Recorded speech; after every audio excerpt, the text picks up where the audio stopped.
হিমন্ত বিশ্ব শৰ্মাৰ চৰকাৰক বুবাৰ চৰকাৰ আখ্যা বিধায়ক মনোৰঞ্জন তালুকদাৰৰ। এইখনটো ববাৰ চৰকাৰ হৈছে। কিয় হিমন্তৰ চৰকাৰক বুবাৰ চৰকাৰ আখ্যা তালুকদাৰৰ?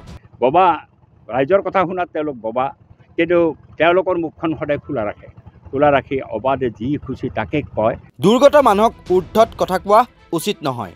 মন্ত্ৰী পীযুষ হাজৰিকাকো সমালোচনা CPIMৰ বিধায়ক মনোৰঞ্জন তালুকদাৰৰ। পীযুষ হাজৰিকা আহোঁতে ইয়াতে এটা জনসাধাৰণক তাচ্ছিল্য কৰি মন্তব্য দিয়াৰ ফলত উত্তপ্ত পৰিস্থিতিৰো সৃষ্টি হৈছিলে।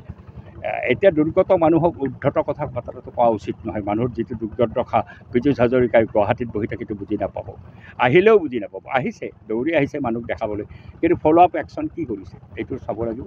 ইপিনে বোকাখাটৰ বংকুৱালবাসীৰ বাবে বিকল্প যাতায়াত ব্যৱস্থা কিয় কৰা নাই বুলি সেই সন্দৰ্ভত সোমবাৰে মুখ্যমন্ত্ৰীক সাক্ষাৎ কৰি প্ৰশ্ন কৰিব বুলি উল্লেখ কৰে তালুকদাৰে। তৎপৰতাৰে আজি মই ক'ম, কালি মুখ্যমন্ত্ৰীক দেখা কৰাৰ মই ইতিমধ্যে ব্যৱস্থা কৰি আহিছোঁ যে কালি দেখা কৰোঁ। মই ক'ম যে আপুনি কৈ অহাৰ পিছতো ডাংকলত কেলেই হোৱা নাই কমিউনিকেশ্যনৰ ব্যৱস্থাটো। কালিয়ে মই মুখ্যমন্ত্ৰীৰ কৰ্ণগোচৰ কৰিম যে আপুনি নিজে কৈ আহিলে, পাব্লিকলি কৈ আহিলে, পিছদিনাই আৰম্ভ হ'ব, এতিয়ালৈকে কিয় আৰম্ভ হোৱা নাই। মই কথাটো কালি মুখ্যমন্ত্ৰীক জনাম, এই গোটেই অৱস্থাটোৱে জনাম। আৰু তাৰপিছততো এছেম্বলি আছেই, যদি নুশুনে এছেম্বলিতে যাব লাগিব।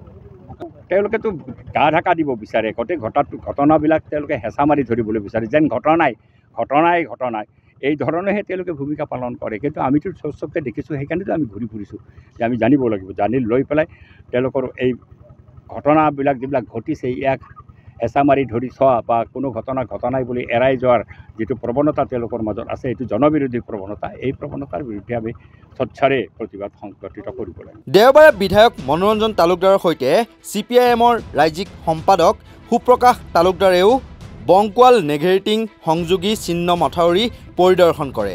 বানাক্ৰান্তৰ বিকল্প যাতায়াতৰ বাবে উক্ত অঞ্চলত আজিৰ পৰা কাৰ্যকৰী হোৱাকৈ এখন নাও প্ৰদানৰ কথা ঘোষণা কৰে CPIMৰ ৰাজ্যিক সম্পাদক সুপ্ৰকাশ তালুকদাৰে।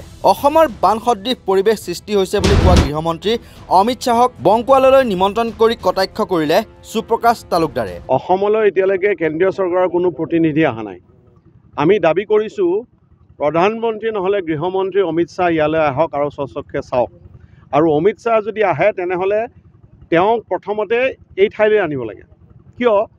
তেওঁ কৈছে যে অসমত বান সদৃশ পৰিস্থিতিহে হৈছে, অৰ্থাৎ বানপানী হোৱাই নাই। সেইফালৰ পৰা তেওঁ টুইট কৰিছে সেই বুলি।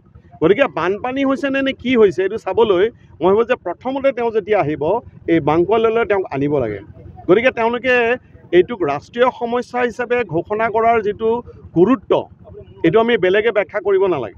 কাৰণ ইয়াৰ পৰা নেঘেৰিটিঙৰ পৰা বাংকুৱাললৈ যিটো মথাউৰি আছিলে, এইটো যদি সঠিকভাৱে ৰাখিবলগীয়া হয় বা সমগ্ৰ অসমত যদি বানপানী নিয়ন্ত্ৰণ কৰিব লগা হয়, তেনেহ'লে তাৰ কাৰণে যিটো প্ৰয়োজন হ'ব, এই ব্ৰহ্মপুত্ৰক নিয়ন্ত্ৰণ কৰাৰ কাৰণে অৰুণাচলৰ লগত আলোচনা কৰা, চীন দেশৰ লগত আলোচনা কৰা, ভূটানৰ লগত আলোচনা কৰা, বাংলাদেশৰ লগতো কথা পাতিব লাগিব। তেনেহ'লে দেখা দেখিভাৱে এইটো এটা ৰাষ্ট্ৰীয় সমস্যা। এই দেখিছোঁ সিপাৰৰ মানুহে আমাক চাই আছে, তেওঁলোকে কিবা এটা ক'ব বিচাৰে, কিন্তু তেওঁলোকৰ অহাৰো কোনো উপায় নাই। গতিকে আমি তাৎক্ষণিকভাৱে এটা সিদ্ধান্ত লৈছোঁ যে আমি আমাৰ দলৰ ফালৰ পৰা এই অঞ্চলৰ মানুহৰ যাতায়াতৰ কাৰণে অন্ততঃ এখন নাৱৰ ব্যৱস্থাটো আমি আজিয়ে কৰি দিম। মানে নাওখনটো আমি দিব নোৱাৰোঁ, স্থানীয় ৰাইজে দিব লাগিব। ইয়াৰ কাৰণে যিটো প্ৰয়োজনীয় খৰচ আমি দিম, এইটো আমি CPIMৰ অসম ৰাজ্যিক কমিটিৰ ফালৰ পৰা ইয়াতে ঘোষণা কৰিছোঁ। মথাউৰি পৰিদৰ্শন কালত বিধায়কগৰাকীক সাক্ষাৎ জীপাল কৃষক শ্ৰমিক সংঘৰ।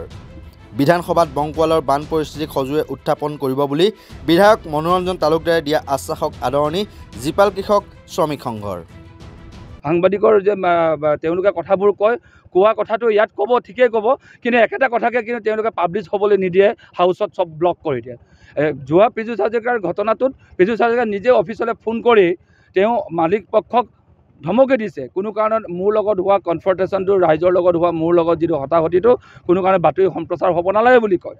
গতিকে আমি তেওঁলোকৰ ওপৰত যে একদমেই আশ্বস্ত নহয়, আমি আস্থা নাই, বিশ্বাস নাই, সেইকাৰণে এনেকুৱা এটা বিৰোধী শিবিৰৰ শক্তিশালী এগৰাকী বিধায়কে অন্ততঃ আমাৰ যি বিননি গোলাঘাট জিলাৰ যি চকুলোৰ নাম হৈছে বংকুৱাল, সেই বংকুৱালৰ কথা আজি গুলুং টেমেৰা মথাউৰি চিগু অৱস্থা আছে।